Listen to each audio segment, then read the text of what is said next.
So hi guys, welcome ulit sa aking video. Ayan ang sinasabi ko. Dahil po madami tayong mga posting, ayan, meron tayong mga na-inspired.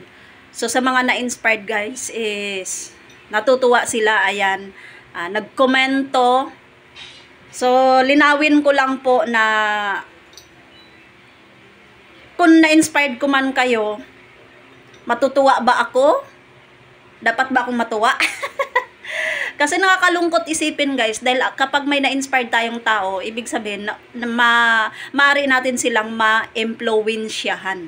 Na which is guys, dito sa video ito nasasabihin ko sa inyo na siguro maganda din kung hindi lang puro positive ang i-share ko. I-share din natin yung kabaliktaran. Sabihin din natin yung mga yung mga negative na nangyayari. No? Hindi lang puro, mostly kasi guys sa mga nagbablog,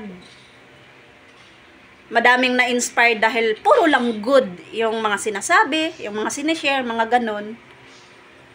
Maganda din siguro kung baliktarin din natin. Post po ako dun sa Facebook. Ayan, na nakabigwin na naman ako, no? About pupo na naman tayo. So agad-agad may napakomment, ang galing mo naman. Paano mo ba ginawa yan? Lagi kang bigwin. Mga gano'n na.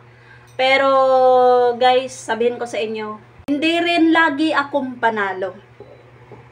Yes. Bakit? Kasi syempre, alam niyo pong tipong kasabihan na hindi po araw-araw Pasko. No? So, natatalo din ako. Pero guys, depende kasi yan sa atin. Kung aral mo na talaga yung game na yan, maari kang mananalo palagi. Kumbaga kung ang goal mo lang ay manalo, mananalo ka talaga. Oo, mananalo ka talaga. So sa next video guys, sasabihin ko sa inyo kung paano mangyari na araw-araw ka mananalo. No? Kasi ito, tatapusin ko muna ito. Natutuwa kasi sa atin yung mga kaibigan natin, paano ko ginawa, paano ako makabigwin, no?